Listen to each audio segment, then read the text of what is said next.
O bilionário do agronegócio e a faxineira da periferia. Ela invadiu a festa e ele desceu as escadas para dançar com ela. O que aconteceu em seguida deixou toda Brasília em choque. Em uma noite abafada de janeiro, o homem mais frio e inacessível do Distrito Federal quebrou todas as regras da alta sociedade ao estender a mão para uma simples funcionária da limpeza. Um gesto que não apenas interrompeu o baile mais exclusivo do ano, mas também desencadeou uma história de amor que desafiaria todas as barreiras sociais da capital do país. Antes de continuar esta emocionante história, queria pedir que você deixe seu like neste vídeo e se inscreva no canal. Assim você nos ajuda a continuar trazendo histórias emocionantes como esta. E não se esqueça de comentar de qual cidade você está assistindo. Adoro saber que minhas histórias alcançam tantos lugares diferentes do Brasil. O calor sufocante de janeiro castigava Brasília naquela noite de festa beneficente. Mesmo os potentes sistemas de ar-condicionado lutavam para vencer os 38 graus que assavam o Cerrado. Na imponente mansão no Lago Sul, área nobre da capital federal, os jardins iluminados emolduravam uma construção de linhas arrojadas e vidros espelhados que refletiam as luzes da cidade ao longe. Tiago Nogueira Cavalcante observava a multidão do alto da escadaria principal, um copo de uísque intocado na mão direita. Aos 36 anos, era o empresário mais bem-sucedido do agronegócio no Centro-Oeste, dono de uma fortuna estimada em 200 milhões de reais. O smoking feito sob medida na Itália assentava perfeitamente em seu corpo alto e atlético, resultado de sessões diárias de natação que eram seu único escape do trabalho obsessivo. Seus olhos azuis, herança de uma avó portuguesa, percorriam o salão com frieza analítica. Catalogava mentalmente cada convidado, avaliando potenciais interesses ocultos, calculando aproximações estratégicas. Era conhecido em todo o Distrito Federal por sua inteligência implacável e por uma reserva que beirava a frieza, características que o transformaram no solteiro mais cobiçado e inacessível da capital. Mais uma dessas festas e vou considerar seriamente me mudar para alguma fazenda isolada em Goiás, murmurou para o irmão, Eduardo, que se aproximava com 2 taças de champanhe. Você sempre diz isso, respondeu Eduardo, entregando-lhe uma das taças. Mas sabemos que você nunca sairia de Brasília. O poder está aqui, e você precisa dele tanto quanto precisa de ar. Tiago não respondeu. Seu irmão mais velho o conhecia bem demais em alguns aspectos, e de forma insuficiente em outros. O que Eduardo não sabia, o que ninguém sabia, era que por trás do império bilionário e da fachada de controle absoluto, havia um homem que não conseguia dormir mais de 3 horas por noite, atormentado por uma solidão que nenhuma conta bancária podia preencher. Naquela mesma noite, a dezenas de quilômetros dali, em uma pequena casa de 2 cômodos em Ceilândia, Joana Pereira dos Santos terminava de arrumar sua filha de 5 anos. O ventilador de teto girava ruidosamente, espalhando o ar quente em vez de refrescá-lo. "Mamãe, por que eu tenho que ir com você?" perguntou Laura, seus grandes olhos castanhos brilhando com curiosidade enquanto a mãe trançava seus cabelos. "Porque a tia Cláudia está doente e não pode ficar com você hoje, meu amor", respondeu Joana pacientemente. "E a creche está fechada por causa do problema no ar-condicionado. Mas vai ser rápido, prometo. Você vai levar seus lápis de cor e aquele livro novo que a tia Fernanda te deu, lembra?" Laura assentiu, satisfeita com a explicação. Aos 5 anos, já demonstrava uma maturidade que apertava o coração de Joana.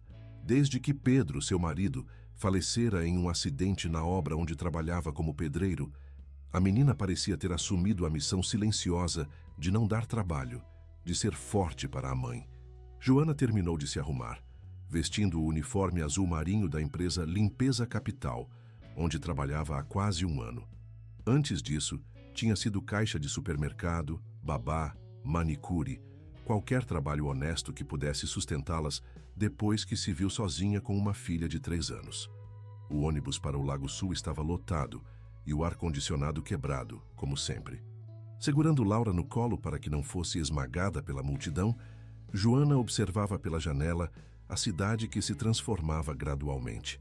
Os pequenos comércios e casas simples de Ceilândia, davam lugar a prédios cada vez mais altos, até chegarem à opulência planejada do plano piloto, e finalmente às mansões isoladas do Lago Sul, onde a elite brasiliense vivia protegida por muros altos e sistemas de segurança. "Olha, mamãe, parece um castelo", exclamou Laura quando desceram em frente à mansão onde aconteceria a festa beneficente. "É quase isso, filha", sorriu Joana, ajustando a mochila com os pertences da menina nas costas. "Vamos entrar pela porta dos fundos, tá bom? E lembre-se do que combinamos, você vai ficar quietinha na sala de descanso dos funcionários, colorindo seus desenhos." Laura assentiu solenemente, segurando com força a mão da mãe enquanto entravam pelos fundos da propriedade. O contraste entre os dois mundos não poderia ser mais gritante. Enquanto os convidados da alta sociedade brasiliense chegavam em carros de luxo pela entrada principal, sendo recebidos com taças de champanhe e canapés elaborados, Joana e as outras funcionárias da limpeza recebiam instruções rápidas e rigorosas na área de serviço. "Lembrem-se", dizia Sônia, a supervisora, "vocês são praticamente invisíveis. Façam seu trabalho em silêncio, sem chamar atenção. Se alguém derramar algo, limpem rapidamente e saiam. Não olhem diretamente para os convidados, não iniciem conversas." Joana assentiu junto com as colegas. Não era sua primeira festa desse tipo. Sabia exatamente como se comportar para manter o emprego que tanto precisava. "Santos", chamou Sônia, usando seu sobrenome como sempre fazia. "Você trouxe sua filha?" "Sim, senhora", respondeu Joana, sentindo o estômago afundar. "Não tinha com quem deixá-la. A creche fechou por causa do calor e..." "Eu entendo", interrompeu Sônia com um suspiro. "Não é ideal, mas não é a primeira vez que acontece. Ela pode ficar na sala de descanso, mas certifique-se de que fique quieta. Se causar qualquer problema, vocês duas terão que ir embora. E sem pagamento." "Sim, senhora. Obrigada."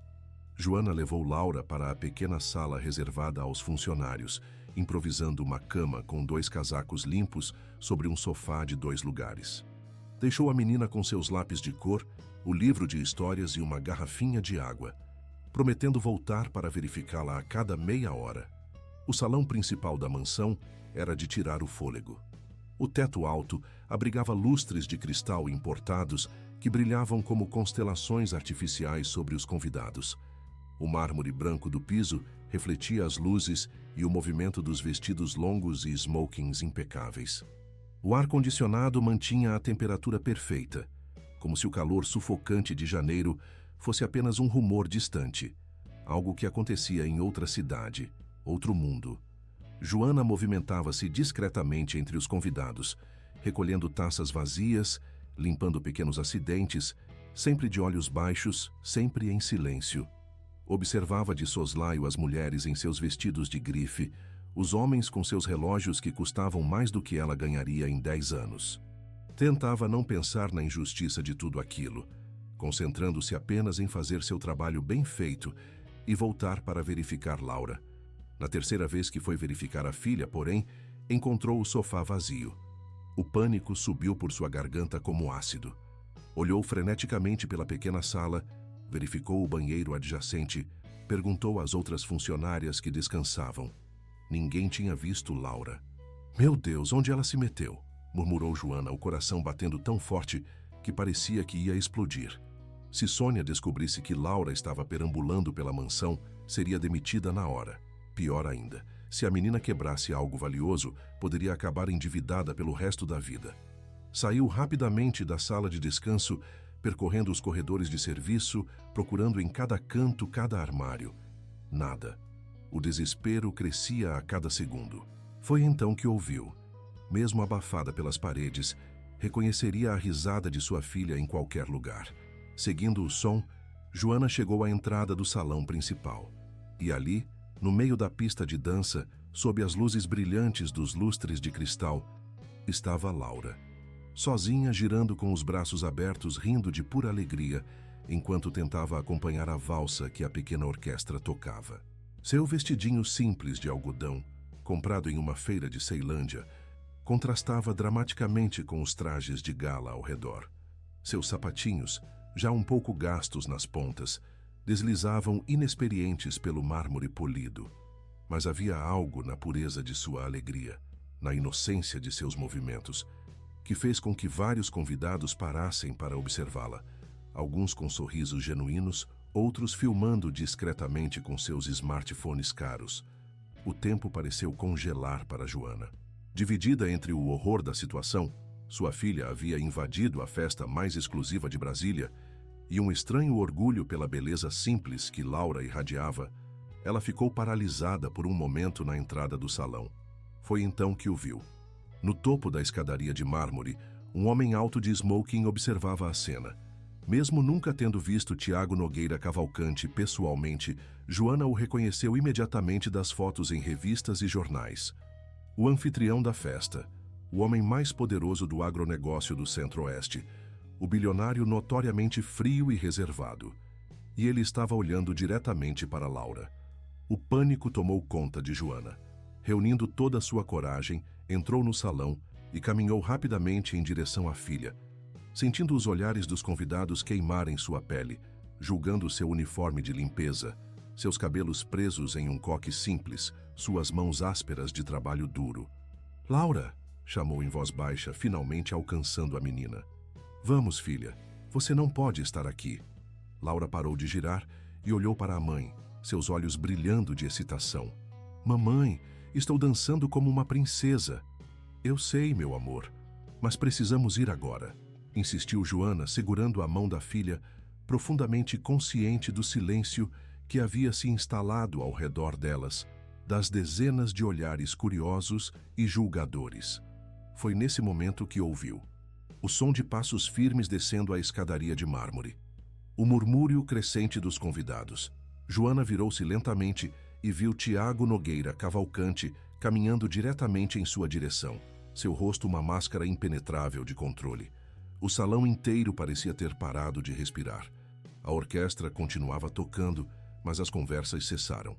Todos os olhos acompanhavam o bilionário, enquanto ele se aproximava da faxineira e sua filha. A improvável interrupção na noite mais glamurosa do ano. Quando chegou diante delas, Tiago parou. Seus olhos azuis, geralmente frios como gelo, tinham algo diferente.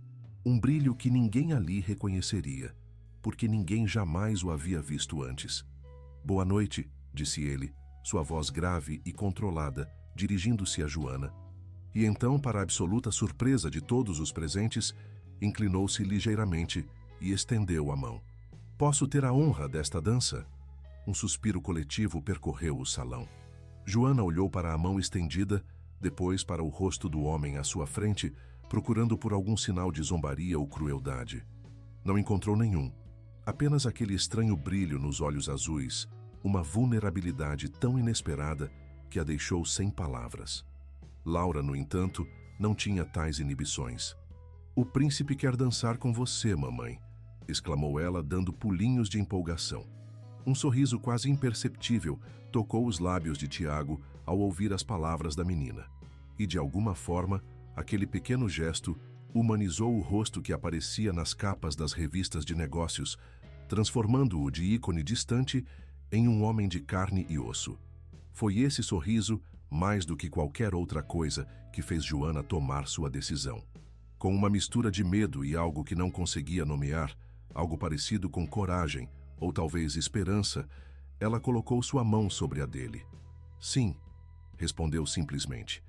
E enquanto a orquestra continuava a tocar, o bilionário mais poderoso de Brasília conduziu a faxineira de Ceilândia em uma valsa lenta pelo salão de mármore, com uma garotinha de 5 anos dançando ao redor deles, seus olhos brilhando com a magia de um conto de fadas que parecia ter ganhado vida. Nenhum dos dois poderia imaginar, naquele momento, como aquela simples dança mudaria para sempre suas vidas, e a de todos ao seu redor. A notícia espalhou-se por Brasília como fogo no cerrado seco de agosto. Tiago Nogueira Cavalcante dançou com uma funcionária da limpeza. O burburinho começou nos círculos mais exclusivos e logo chegou às redes sociais e aos blogs de fofoca da capital. As versões variavam, desde românticas interpretações de um conto de Cinderela moderno, até insinuações maldosas sobre o truque mais antigo do mundo para fisgar um bilionário. No dia seguinte à festa, Joana chegou ao trabalho na sede da Limpeza Capital, esperando ser demitida. Para sua surpresa, Sônia a recebeu com um sorriso tenso que nunca havia visto antes. Santos, a gerência quer falar com você, disse, conduzindo-a até uma sala onde nunca tinha entrado. Parece que você causou uma impressão interessante ontem. O gerente, um homem de meia-idade com olheiras profundas, olhou-a de cima a baixo quando entrou. Senhorita Santos, estamos recebendo ligações desde as 7 da manhã. Aparentemente você dançou com Tiago Nogueira Cavalcante na festa beneficente. Senhor, eu posso explicar.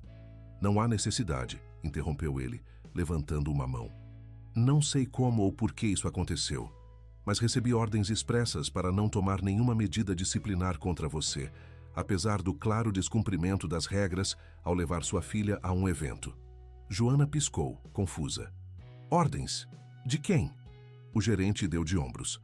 Do escritório de advocacia que representa os interesses do Sr. Cavalcante. Aparentemente ele ficou impressionado com seu profissionalismo. Profissionalismo? Joana quase riu. Dançar com o anfitrião enquanto deveria estar trabalhando dificilmente poderia ser considerado profissional. Havia algo mais acontecendo, mas ela estava grata demais pela permanência de seu emprego para questionar. Obrigada, senhor. Isso não se repetirá. Tenho certeza que não, respondeu ele secamente. Você está designada para a limpeza dos escritórios da Agrotech Solutions no setor comercial sul esta semana. É melhor ir. Enquanto isso, a 20 quilômetros dali, no cobertura de 500 metros quadrados com vista para o lago Paranoá, Tiago observava o nascer do sol através da janela panorâmica de seu quarto. Não havia dormido, como de costume, mas desta vez sua insônia habitual tinha um novo foco. Não conseguia tirar da cabeça a imagem daquela mulher. Joana descobrira mais tarde através de uma discreta consulta à empresa de limpeza. Joana Pereira dos Santos, 28 anos, viúva, mãe solo de uma menina de 5 anos, moradora de Ceilândia, funcionária exemplar segundo seu supervisor. O que o intrigava não era sua beleza, embora ela fosse inegavelmente bonita, mesmo em seu uniforme simples. Era algo mais, uma dignidade, uma força silenciosa que emanava dela. A maneira como havia protegido sua filha, como havia aceitado sua mão para dançar sem bajulação ou nervosismo excessivo. Como se, mesmo em seus trajes de trabalho diante de toda a elite de Brasília, ela soubesse exatamente seu próprio valor. Ainda pensando na Cinderela do baile, a voz sarcástica de seu irmão o arrancou de seus pensamentos. Eduardo entrou no quarto sem bater, como sempre fazia, uma xícara de café expresso na mão. Toda Brasília está falando sobre isso. Você tem noção do que fez? Dancei com uma mulher. Dificilmente é um escândalo digno de manchetes, respondeu Tiago secamente. Uma faxineira, Tiago.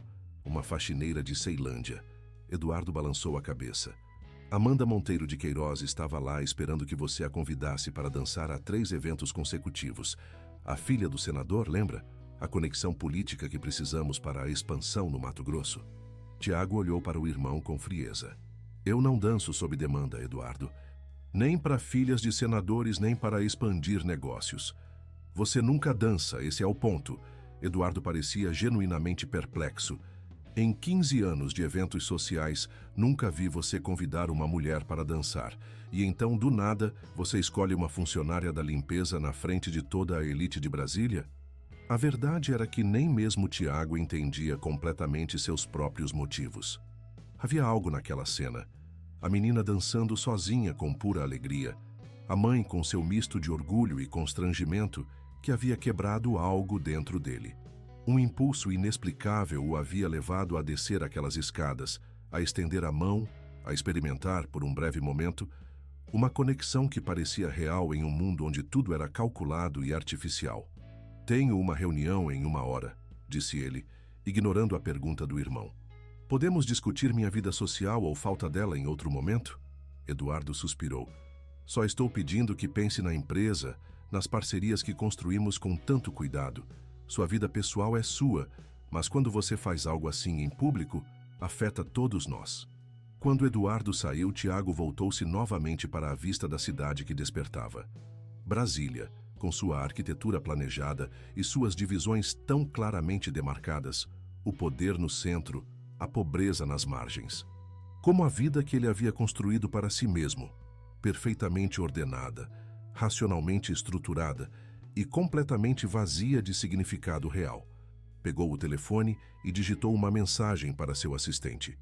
Encontre informações sobre o Centro Comunitário Renascer em Ceilândia. Quero visitá-lo esta tarde. Nem mesmo ele sabia exatamente por que queria ir a Ceilândia, uma região que nunca havia visitado, apesar de viver em Brasília há 2 décadas. Dizia a si mesmo que era curiosidade, talvez um impulso filantrópico tardio. Mas no fundo, em um lugar que raramente permitia-se explorar, sabia que estava procurando algo, ou alguém, que havia despertado nele uma sensação esquecida, a de estar vivo. Naquela mesma manhã, Joana deixou Laura na creche municipal, que havia reaberto depois do conserto do ar-condicionado, e dirigiu-se ao Centro Comunitário Renascer. 2 vezes por semana, nas manhãs de folga de seu trabalho na empresa de limpeza, ela dava aulas voluntárias de alfabetização para adultos no centro, um antigo galpão reformado que servia como ponto de encontro e apoio para a comunidade local. Joana, chamou Fernanda Ribeiro, sua amiga de infância, assim que a viu entrar. Fernanda trabalhava como repórter iniciante no pequeno jornal local Voz da Comunidade e usava suas horas livres para ajudar no centro. Estou tentando te ligar desde ontem à noite, é verdade? Você realmente dançou com Tiago Nogueira Cavalcante? Joana suspirou. Então a notícia já chegou até aqui. Chegou até a internet inteira. Fernanda mostrou a tela de seu celular, onde um blog de fofocas exibia uma foto desfocada de Joana dançando com Tiago, Laura girando ao redor deles. A manchete dizia: O bilionário e a faxineira, conto de fadas ou estratégia? Meu Deus, murmurou Joana, sentindo o rosto queimar. Foi só uma dança, Fernanda. Laura escapou para o salão, começou a dançar sozinha, eu fui buscá-la e, de repente, ele estava lá me convidando para dançar. Foi estranho, constrangedor e durou menos de 3 minutos. Menos de 3 minutos que estão fazendo Brasília inteira falar. Fernanda parecia dividida entre preocupação e empolgação jornalística. Você tem ideia de quem é ele? O homem é praticamente uma lenda no mundo dos negócios. Dizem que não sorri desde que os pais faleceram há 20 anos. Ele sorriu para Laura, disse Joana suavemente, lembrando-se do momento. Foi um sorriso pequeno, quase imperceptível, mas estava lá. Fernanda estudou a amiga atentamente. Joana, não vai se iludir com isso, né? Homens como Tiago Cavalcante não se envolvem com mulheres como nós. Eles podem dançar por capricho, por caridade ou por uma aposta, mas no fim do dia voltam para seus arranha-céus e suas socialites. Eu sei exatamente quem sou e onde pertenço, Fernanda, respondeu Joana firmemente. Não sou uma adolescente sonhadora. Sou uma viúva de 28 anos com uma filha para criar e contas para pagar.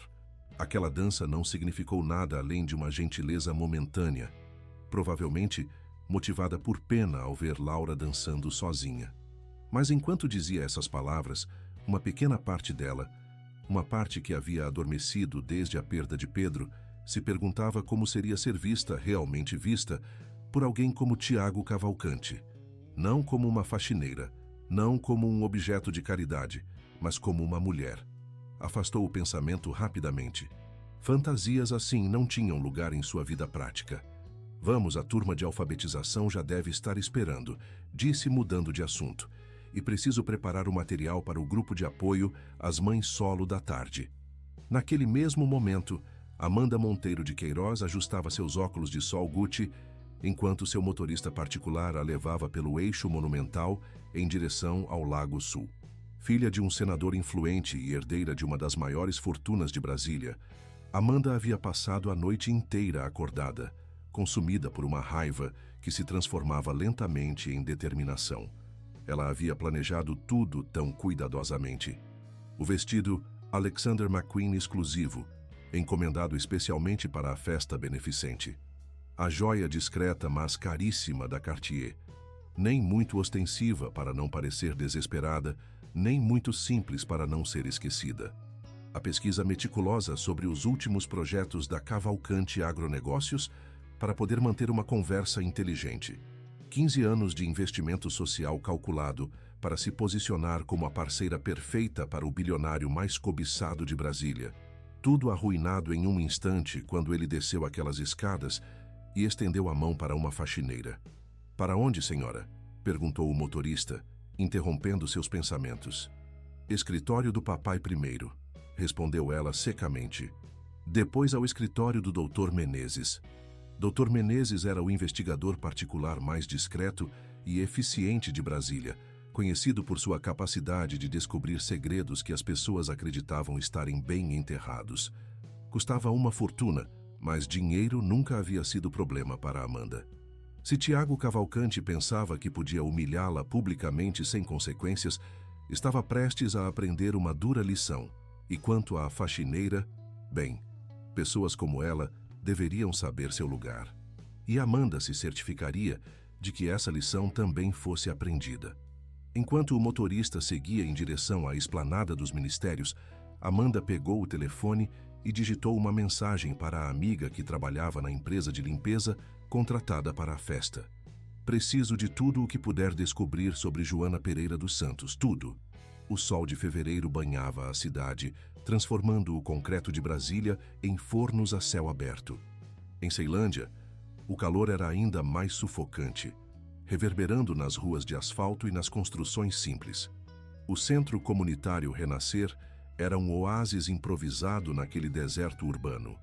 O antigo galpão havia sido adaptado com janelas maiores para melhorar a ventilação, e ventiladores de teto trabalhavam incansavelmente para circular o ar quente. As paredes, antes cinzentas, agora exibiam murais coloridos pintados pelos jovens da comunidade. Mesas de madeira simples, mas funcionais, ocupavam o espaço central, enquanto estantes com livros doados formavam uma pequena biblioteca em um dos cantos. Joana estava terminando sua aula de alfabetização quando notou o burburinho na entrada. Olhando por cima dos ombros de seus alunos, viu algo completamente inesperado. Tiago Nogueira Cavalcante, em camisa social azul clara com as mangas dobradas e calça jeans escura. Uma tentativa óbvia de se vestir casualmente, embora seu relógio e sapatos denunciassem sua verdadeira condição financeira. Por um momento, Joana pensou que estava tendo uma alucinação causada pelo calor. O que o bilionário mais famoso de Brasília estaria fazendo em um centro comunitário de Ceilândia numa terça-feira às 11 da manhã? "Continuem com o exercício", disse aos alunos, tentando manter a voz firme. "Volto em um momento." Caminhou até a entrada, onde Tiago conversava com Dona Zefa, a coordenadora idosa do centro. Ao vê-la se aproximar, ele interrompeu a conversa. E algo em seu olhar, uma mistura de surpresa e algo que parecia quase alegria, fez o coração de Joana acelerar inexplicavelmente. "Senhor Cavalcante", cumprimentou ela formalmente, tentando ignorar os olhares curiosos de todos ao redor. "Que surpresa vê-lo aqui." "Senhorita Santos", respondeu ele, estendendo a mão. Seu aperto era firme, mas gentil. "Espero não estar interrompendo seu trabalho. Estou terminando uma aula de alfabetização, ainda confusa com sua presença. Mas posso ajudá-lo com algo?" Tiago pareceu momentaneamente sem palavras. Uma ocorrência tão rara que seu assistente, parado discretamente, vim conhecer o trabalho do centro. "Estou considerando expandir os projetos sociais da Fundação Cavalcante para regiões além do plano piloto, e ouvi coisas muito positivas sobre o que vocês fazem aqui." Era uma explicação plausível, mas algo no modo como seus olhos não deixavam o rosto dela sugeria outras motivações que Joana não ousava contemplar. "Bem, então seja bem-vindo", respondeu ela, recuperando sua compostura. "Dona Zefa conhece cada detalhe deste lugar. Tenho certeza que ela pode mostrar-lhe tudo." "Na verdade", interrompeu Dona Zefa com um sorriso conspiratório, "preciso resolver alguns assuntos na administração regional. Talvez você possa mostrar nossas instalações ao Sr. Cavalcante, Joana. Afinal, você conhece todos os projetos." Antes que Joana pudesse protestar, a senhora já estava se afastando, deixando-a sozinha com o bilionário e seu assistente silencioso. "Se estiver ocupada", começou Tiago. "Não, tudo bem", respondeu Joana resignada. Meus alunos estão terminando um exercício. Posso mostrar-lhe o centro enquanto isso. Durante a próxima meia hora, Joana conduziu Tiago pelo modesto espaço, explicando os diferentes programas. Aulas de alfabetização para adultos, reforço escolar para crianças, oficinas profissionalizantes improvisadas com equipamentos doados, o grupo de apoio para mães solo, a pequena horta comunitária no terreno dos fundos. O que a surpreendeu não foi apenas o interesse genuíno que ele demonstrou, fazendo perguntas pertinentes e ouvindo atentamente suas respostas, mas também a maneira como interagiu com as pessoas que encontravam. Não havia condescendência em sua voz quando conversou com seu Joaquim, o idoso que cuidava da horta, nem impaciência quando uma criança pequena interrompeu para mostrar um desenho. "Vocês fazem muito com tão pouco", comentou ele quando chegaram à pequena cozinha comunitária, onde voluntárias preparavam o almoço que seria servido para crianças do programa Após Escola. "Necessidade gera criatividade", respondeu Joana, observando-o com crescente curiosidade. "Quando não se tem muito, aprende-se a valorizar e maximizar o que se tem." Tiago a olhou de uma maneira que a fez corar involuntariamente. Uma lição que muitos no plano piloto precisariam aprender. Foram interrompidos por uma voz infantil entusiasmada. "Mamãe! Mamãe!" Laura vinha correndo pelo corredor, acompanhada por uma educadora do centro. Ao ver Tiago, a menina parou abruptamente, os olhos arregalados em reconhecimento. "Olá, princesa", disse ele, abaixando-se para ficar na altura dela, um sorriso genuíno iluminando seu rosto normalmente sério. "Você é o príncipe da festa", exclamou Laura para absoluto constrangimento de Joana. "Laura, o Sr. Cavalcante é um visitante importante", começou Joana, mas Tiago a interrompeu com um gesto. "Está tudo bem", disse ele, ainda sorrindo para a menina. "E não sou um príncipe, Laura.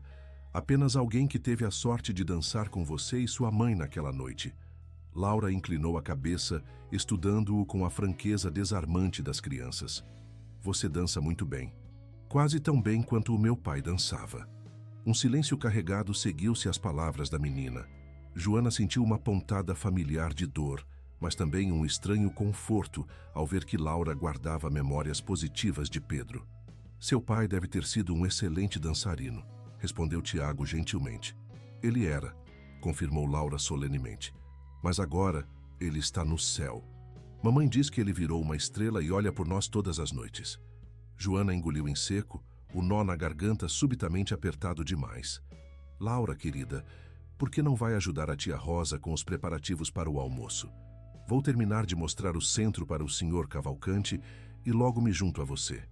Depois que Laura saiu, um silêncio desconfortável pairou entre eles.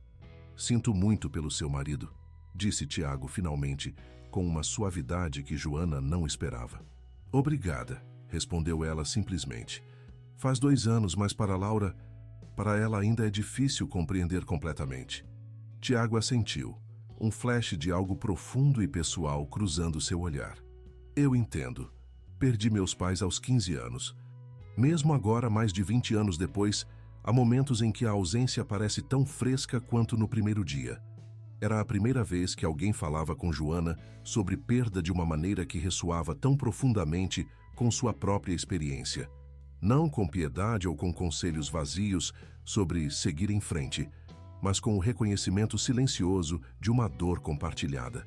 "Como aconteceu?", perguntou ela, surpresa com sua própria ousadia. "Acidente de avião", respondeu ele, o rosto subitamente fechado como se tivesse dito mais do que pretendia. Estavam voltando de uma viagem de aniversário de casamento. Antes que Joana pudesse responder, o assistente de Tiago aproximou-se discretamente. "Senhor Cavalcante, temos a reunião com o Ministério em 40 minutos. Tiago consultou o relógio com um suspiro quase imperceptível. "Obrigado pela visita, senhorita Santos. Foi esclarecedora." "De nada", respondeu Joana, sentindo uma estranha mistura de alívio e decepção com o fim do encontro. "Espero que tenha sido útil para seus projetos filantrópicos." Por um momento, pareceu que Tiago queria dizer algo mais, mas então seu rosto assumiu a expressão profissional que era sua marca registrada. "Com certeza foi." Minha assistente entrará em contato para discutir possíveis colaborações com o centro. Enquanto o observava partir, Joana não conseguia deixar de se perguntar sobre o homem por trás da fachada pública. O homem que havia sorrido para sua filha, que entendia a dor da perda, que parecia tão deslocado e ao mesmo tempo tão à vontade em um centro comunitário em Ceilândia. O que ela não sabia era que, enquanto entrava em seu carro de luxo, Tiago dava instruções ao seu assistente. Quero um relatório completo sobre as necessidades do Centro Comunitário Renascer até amanhã. E agende uma reunião com nossa equipe de responsabilidade social o mais rápido possível. E assim, sem que nenhum dos dois percebesse completamente, os fios invisíveis que começaram a se entrelaçar naquela noite de dança continuavam a tecer seu padrão imprevisto, aproximando dois mundos que Brasília havia projetado para permanecerem separados. O outono chegava lentamente ao cerrado, trazendo um alívio gradual após os meses escaldantes de verão. As árvores típicas exibiam suas primeiras transformações, e as manhãs começavam a ter aquela doçura particular que antecede a seca. Março se desenrolava com uma cadência própria, e nas 3 semanas, desde a visita de Tiago ao centro comunitário, mudanças surpreendentes haviam ocorrido. Primeiro, uma doação anônima substancial que permitiu a reforma completa do telhado que gotejava durante as chuvas. Depois, a chegada misteriosa de computadores novos para o laboratório de informática improvisado. E, mais recentemente, a visita de uma equipe da Fundação Cavalcante, que havia proposto uma parceria oficial com o centro. Joana não era ingênua. Sabia exatamente quem estava por trás dessas coincidências. O que não entendia era por quê. Tiago Nogueira Cavalcante não havia entrado em contato pessoalmente desde sua visita. E embora parte dela se sentisse aliviada, pois que futuro poderia existir entre pessoas de mundos tão diferentes? Outra parte, que raramente permitia se reconhecer, sentia uma estranha decepção. Naquela quarta-feira, enquanto organizava os materiais para sua aula de alfabetização, foi surpreendida pela chegada de Fernanda, que entrou no centro como um furacão, o rosto pálido de preocupação. "Você viu isso?" perguntou, estendendo o tablet com a página aberta em um dos blogs de fofoca mais populares de Brasília. A manchete fez o sangue de Joana gelar. A história secreta da faxineira que conquistou o bilionário. Dívidas, processos e um passado questionável. A matéria era uma peça de difamação cuidadosamente construída. Começava mencionando o conto de fadas da dança na festa beneficente, para então detalhar informações distorcidas sobre a vida de Joana. As dívidas que havia contraído para pagar o tratamento médico de Pedro antes de seu falecimento. Um processo trabalhista que havia movido contra um ex-empregador que se recusara a pagar seus direitos, e insinuações maldosas sobre como uma viúva conveniente estaria usando a própria filha para caçar um dos solteiros mais cobiçados do país. "Quem faria isso?" sussurrou Joana, sentindo o estômago revirar de náusea. "Como conseguiram essas informações?" "Alguém com dinheiro e influência", respondeu Fernanda, a expressão sombria. "Alguém que se sentiu ameaçado pela atenção que Tiago Cavalcante está dando a você e ao centro." "Isso é ridículo", protestou Joana, embora sua voz tremesse ligeiramente. "Não há nada entre nós. Foi uma dança, uma visita de cortesia, só isso. Você e eu sabemos disso, mas o resto de Brasília adora um escândalo." Fernanda suspirou, sentando-se ao lado da amiga. "O problema é que isso pode afetar sua reputação, seu trabalho." Como para confirmar seus temores, o telefone de Joana tocou naquele instante. Era sua supervisora na empresa de limpeza. "Santos", disse a voz fria do outro lado da linha. "Precisamos conversar sobre sua situação. Venha ao escritório hoje às 14 horas. Depois de desligar, Joana encarou Fernanda com olhos marejados. "Vão me demitir. Posso sentir." "Não podem fazer isso sem justa causa", argumentou Fernanda, embora soubesse que empresas sempre encontravam maneiras de contornar as leis trabalhistas quando queriam. "E mesmo que o façam, vamos lutar.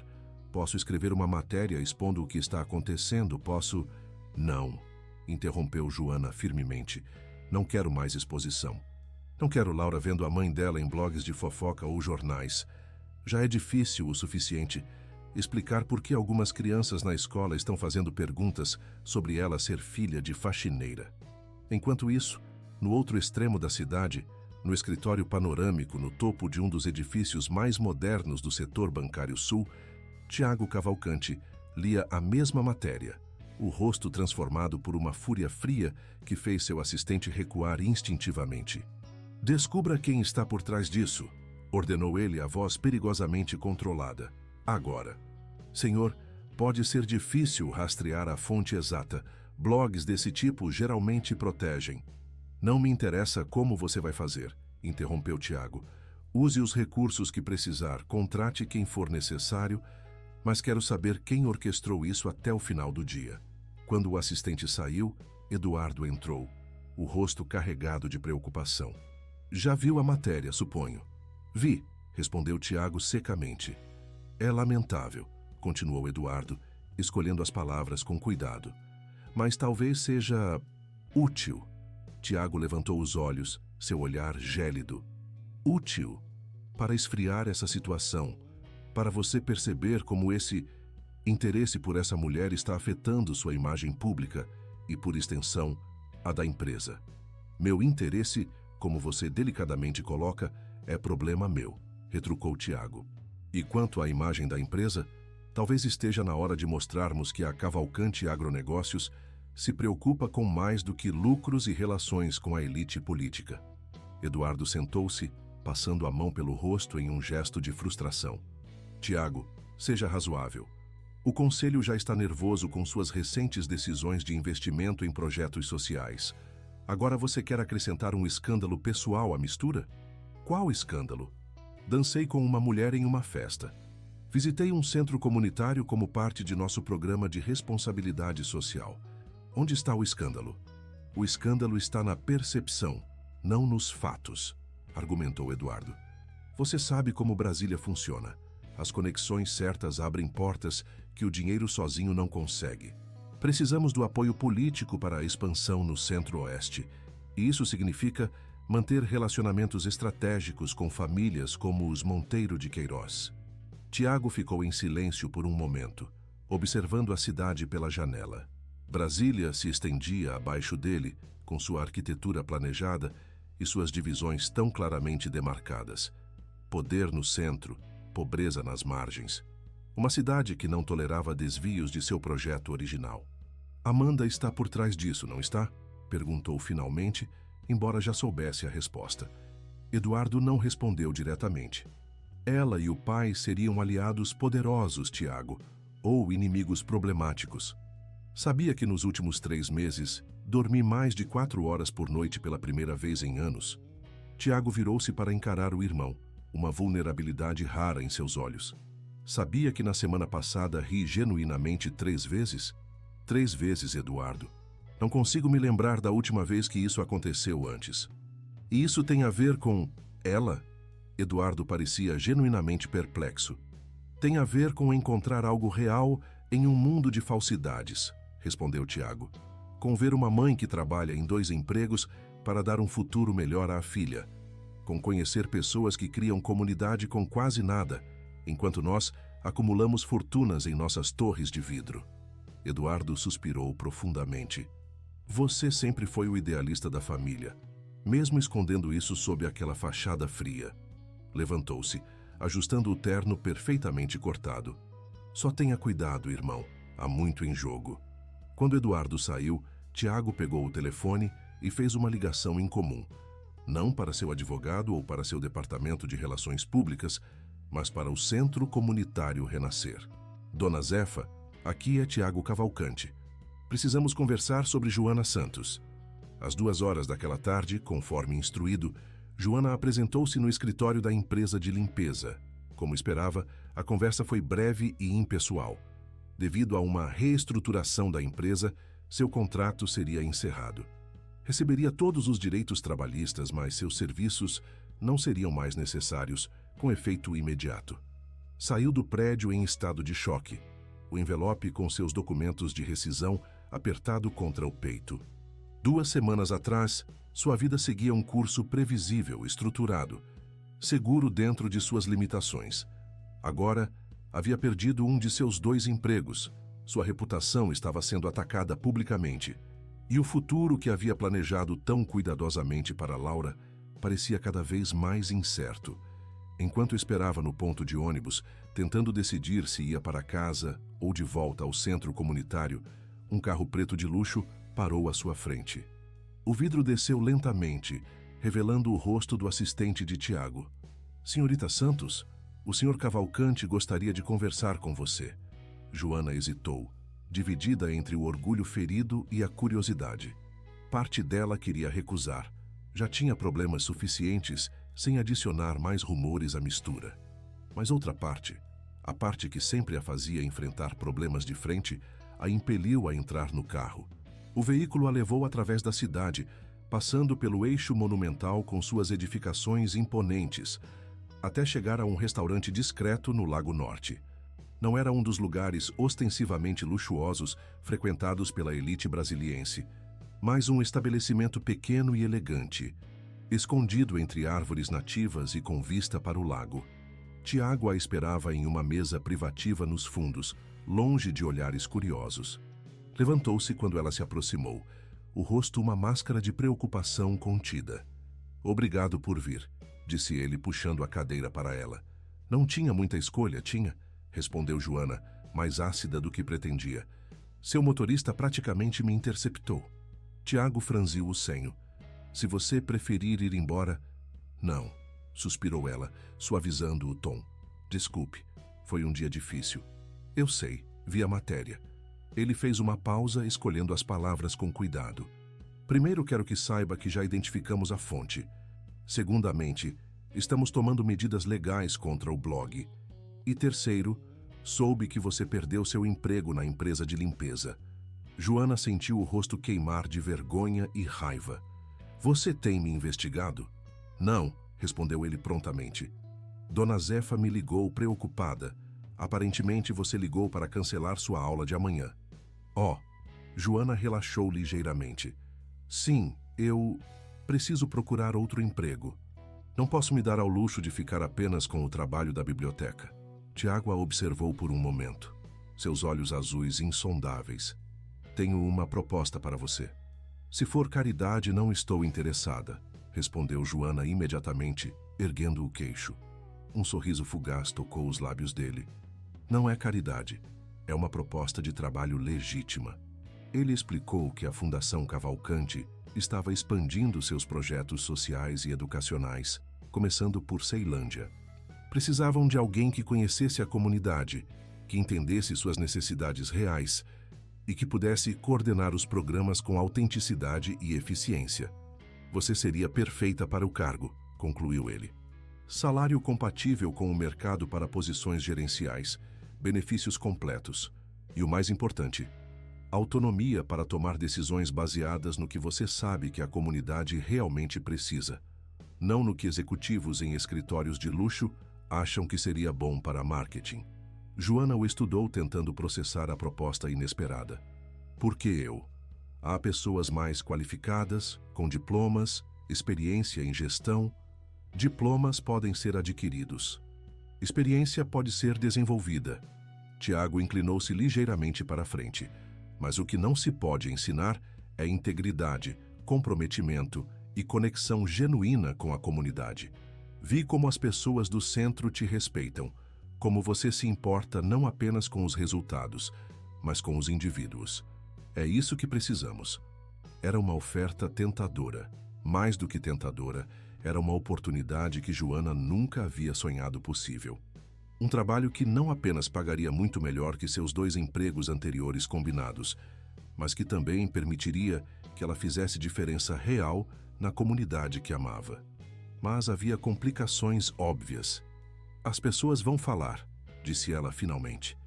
"Vão dizer que estou me aproveitando de você ou que você está, não sei, me comprando de alguma forma." "Pessoas sempre falam", respondeu Tiago com um dar de ombros surpreendentemente casual para alguém geralmente tão formal. "A questão é, você vai permitir que o medo do que dirão defina suas escolhas de vida?" A pergunta atingiu Joana como um raio. Quantas vezes havia se limitado, recusado oportunidades ou sonhos por medo do julgamento alheio? Quantas vezes havia escolhido o caminho seguro em vez do caminho certo? Preciso pensar, disse finalmente. Não é uma decisão que posso tomar sozinha. Tenho Laura para considerar. Naturalmente, concordou Tiago. Tome o tempo que precisar. A proposta não tem prazo de validade. Quando ela se levantou para sair, ele acrescentou algo que a pegou de surpresa. Descobrimos quem plantou a matéria difamatória, por sinal. Foi Amanda Monteiro de Queiroz. Joana piscou, confusa. A filha do senador? Por quê? Um sorriso irônico tocou os lábios de Tiago. Digamos que ela tinha outros planos para meu futuro pessoal que não incluíam uma dança com você. Compreendendo subitamente, Joana sentiu um calor subir pelo pescoço. Oh, sim, oh, concordou ele. Um brilho quase divertido nos olhos que normalmente eram tão sérios. Brasília é uma cidade de ambições calculadas, Joana. Pessoas como Amanda passam a vida inteira planejando alianças estratégicas através de casamentos convenientes. E então alguém como você aparece e bagunça o tabuleiro apenas por ser real. Havia algo na maneira como ele disse a palavra real, como se fosse algo precioso, raro, quase sagrado, que fez o coração de Joana acelerar de uma maneira que não acontecia há muito tempo. Eu sou apenas eu, respondeu ela simplesmente. Exatamente, disse Tiago, segurando seu olhar por um momento longo demais para ser casual. E isso, descobri recentemente, é extraordinário.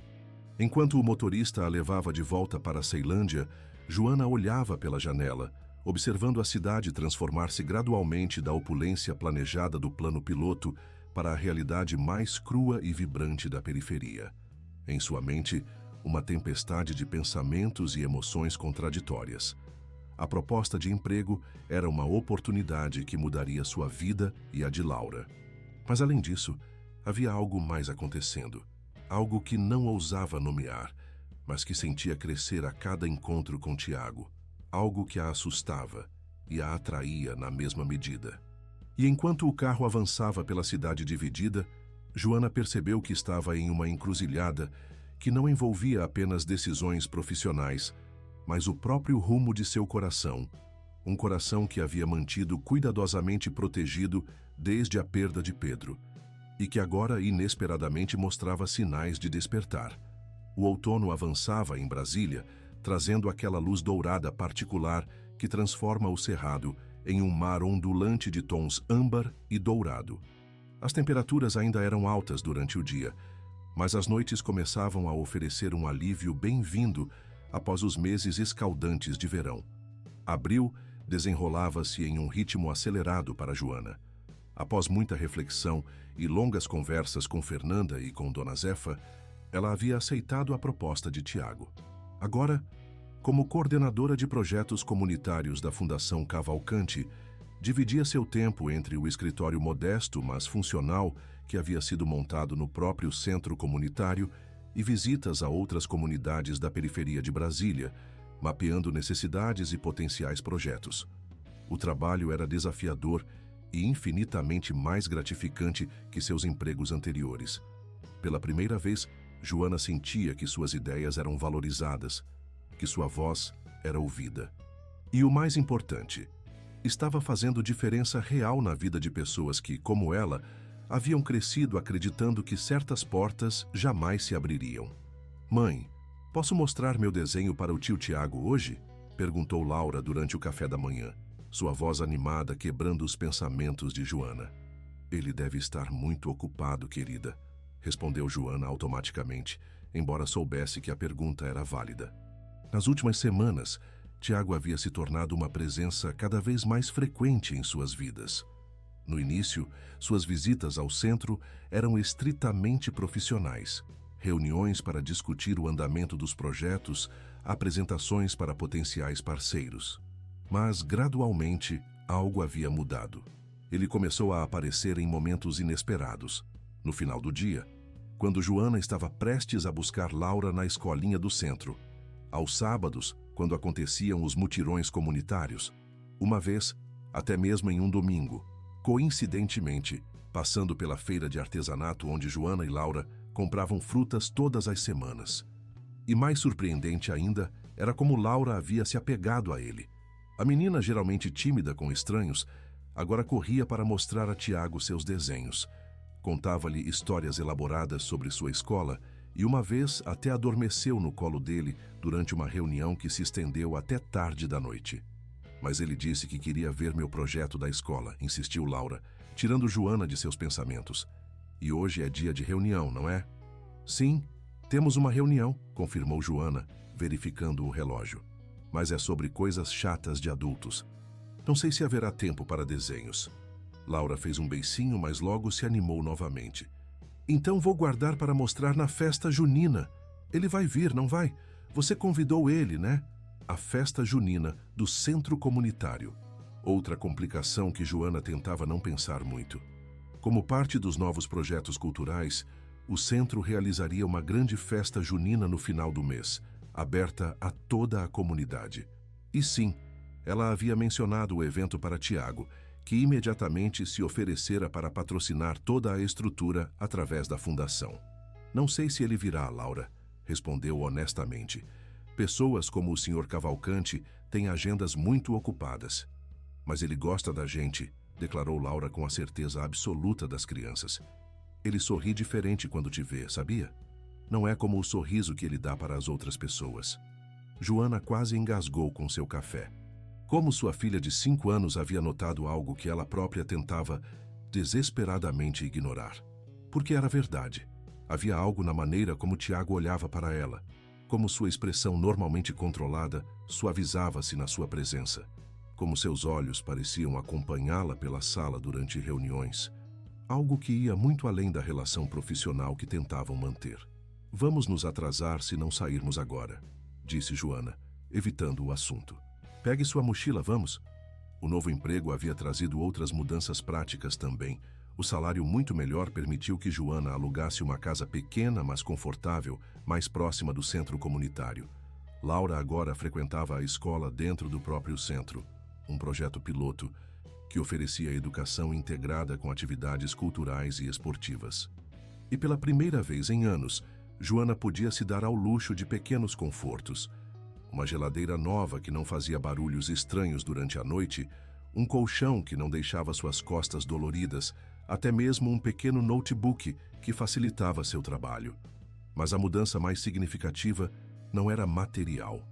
Era a sensação crescente de possibilidade, de horizonte expandido, de portas que antes pareciam seladas, agora entreabrirem-se lentamente.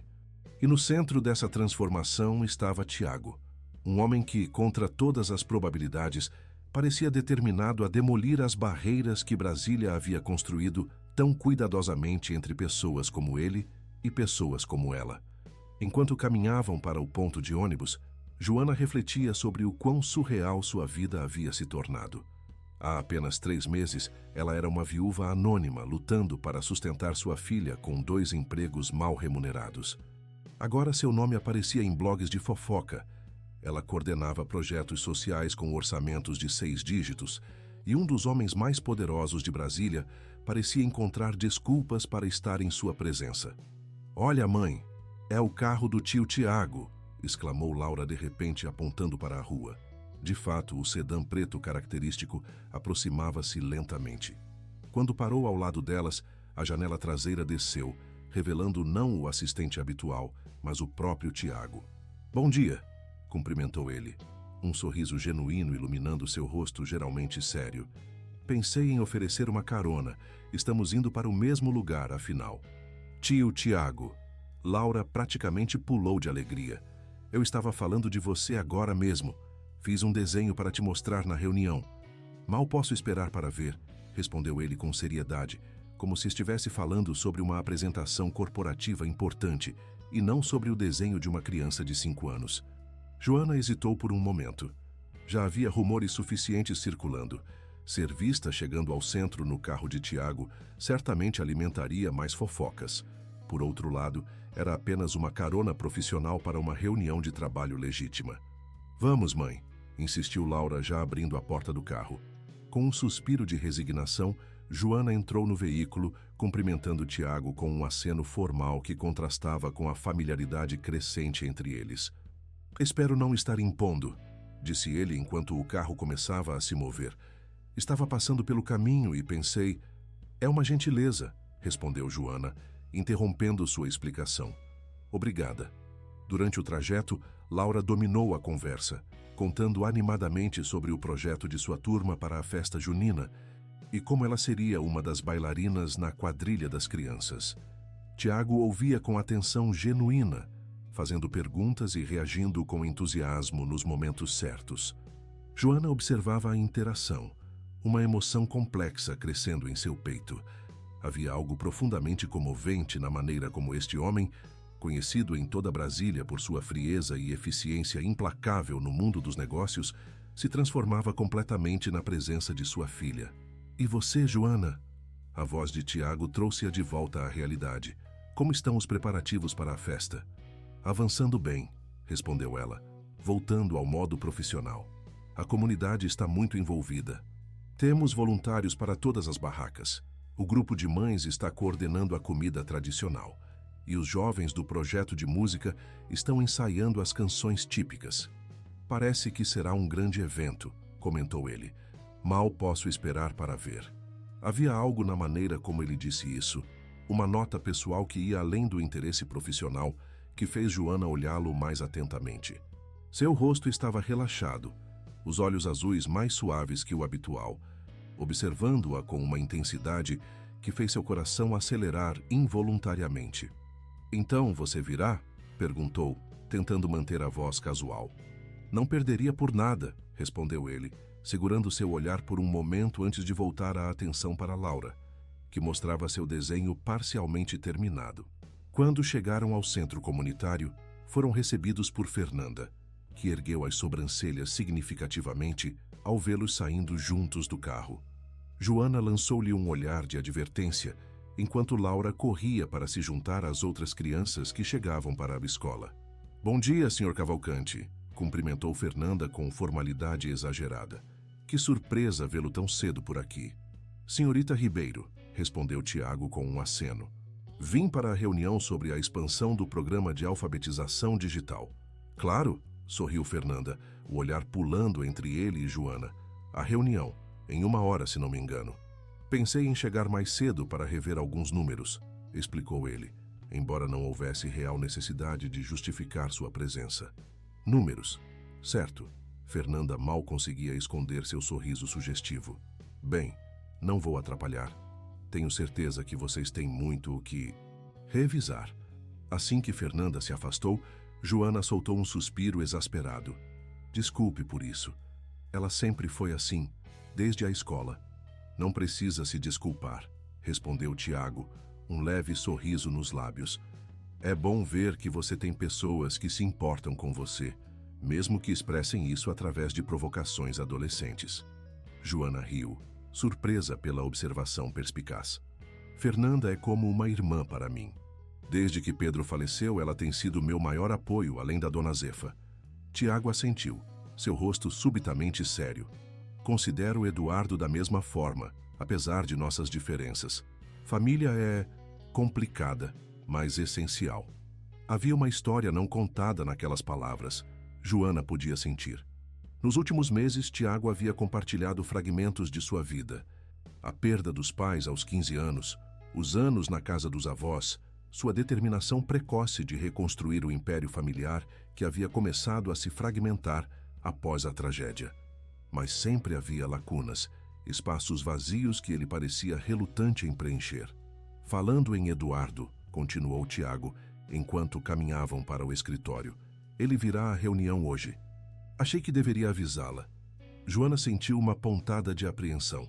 Havia encontrado Eduardo Cavalcante apenas 2 vezes, e em ambas ocasiões